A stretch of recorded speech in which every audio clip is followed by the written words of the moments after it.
नमस्ते। आगे बढ़ते हैं अगले श्लोक की ओर, जो कि है अध्याय नंबर 3 कर्मयोग, श्लोक नंबर 36, और वह इस तरह से है।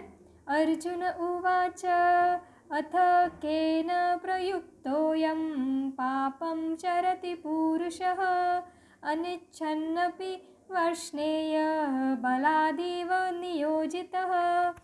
अब श्री कृष्ण जो है, जो पिछले श्लोकों में अर्जुन का और श्री कृष्ण का जो कॉन्वर्जेशन हो रहा था, जितने गाइडेंस श्री कृष्ण ने अर्जुन को दिए हैं, तो यहाँ पे अर्जुन को जो है वो सवाल पैदा हुआ है कि अगर सारे चीज़ें प्रकृति के गुणों के आधार पे हो रही है और ये सारा जो ड्रामा है, जो प्लान है, वो सारे ईश्वर के आदेशों पे चलता है, तो फिर जो पाप कर्म है वो उनको या फिर गुणों के आधार से वो पाप कर्म कैसे होते हैं। तो वो बहुत ही चिंतित है इस सवाल को लेके, या पाप कर्म क्यों मनुष्य से होते हैं। तो जैसे पिछले श्लोकों में अर्जुन को श्री कृष्ण ने समझाया है कि जब मैंपन की जो भावना आती है कि सारा मैं करता हूँ, तो वही जो श्लोक नंबर 27 है इसी अध्याय का, वहाँ पे जो सेकंड लाइन है उसमें वो कहते हैं,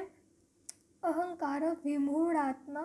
जब अहंकार से मनुष्य बोलने लगता है कि सारा जो कर्म है मैं करता हूँ, तो वो मैंपन की जो भावना है वो सारा प्रॉब्लम खड़ा करती है। बट जब हम ये सब जानने लगते हैं, ज्ञान जब जानने लगते हैं, तो आसानी होती है और हमसे जो है पाप कर्म नहीं होते। लेकिन पाप कर्म हमें ये जानना बहुत ज़रूरी है कि पाप कर्म क्यों होते हैं। जो भी कर्म हम करते हैं, पाप कर्म इसलिए होते हैं क्योंकि हमारा जो कार्मिक साइकिल तो है ही, बट जो भी पाप कर्म हैं जो हमें जीवन मुक्ति की साइकिल में जकड़े हुए हैं, वो सारे पाप कर्म हुए। और जो भी अच्छे कर्म हम करते हैं जीवन मुक्ति की साइकिल से बाहर आने के लिए, वो पुण्य कर्म हुए। तो इसीलिए अर्जुन को और अर्जुन के मन में भी ये अगर सवाल आ रहा है, तो यही उनका प्रश्न है कि जैसे हम गुणों के आधार पर जब सारी चीज़ें हो रही है, तो पाप कर्म में इंसान क्यों फंस रहा है।